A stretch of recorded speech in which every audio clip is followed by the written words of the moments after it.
How bizarre is this? Have you ever seen something like this before? This material is rather strange. It's called ferrofluid, also known as magnetic liquid. Not many liquids do this, and this is because this liquid has got tiny nanoparticles, magnetite, in it. This is Materials Lab, and today we will discuss ferrofluids. Ferrofluid is a liquid that becomes highly magnetized in the presence of a magnetic field. This spiky-looking shape is caused by the need to find the most stable shape in order to minimize the total energy of the system, an effect known as normal field instability. The fluid is more easily magnetized than the surrounding air, so it is drawn out along the magnetic field lines, resulting in the formation of peaks and troughs. However, the extension of the ferrofluid is resisted by gravity and surface tension. Ferrofluid was created by Steve Papel of NASA in 1963 for use as rocket fuel. The ferrofluid was mixed with liquid fuel and drawn towards the ignition systems with an external magnetic field. Ferrofluid is simply these suspended nanoscale particles in a carrier fluid, such as an organic solvent or water.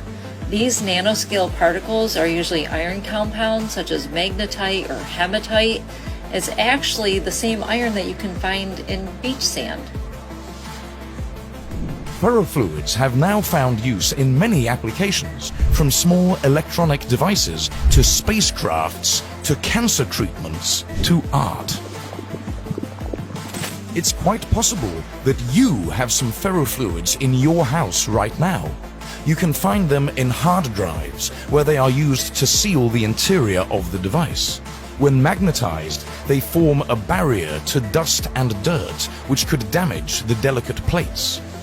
Ferrofluids can have very high thermal conductivities, and their heat transfer properties are exploited in devices such as loudspeakers, where they are used to cool the voice coil. In a loudspeaker, the sound is produced when the voice coil vibrates, but this also generates unwanted heat. And ferrofluid will absorb heat around the voice coil and then be moved towards a heat sink as it is replaced by a cooler ferrofluid. As ferrofluids are visually different from the majority of other materials, they became an interest for artists.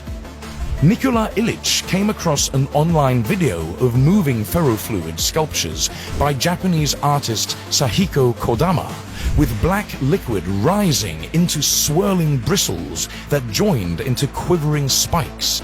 The artist-entrepreneur immediately wanted a ferrofluid display for his desk.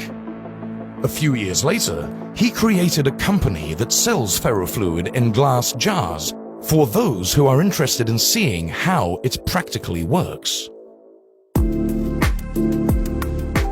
There are many scientists developing new ideas and uses for ferrofluids that will exist before the end of our lifetime. For example, a team at the Harbin Institute of Technology in Harbin, China, published a study showcasing liquid micro-robots made from ferrofluid droplets. Their droplet robotics are oil-based because they envisage applications in the watery fluids of the body with which the droplets do not mix. It's clear that there are many possibilities for ferrofluids, and it's only a matter of time before they are discovered.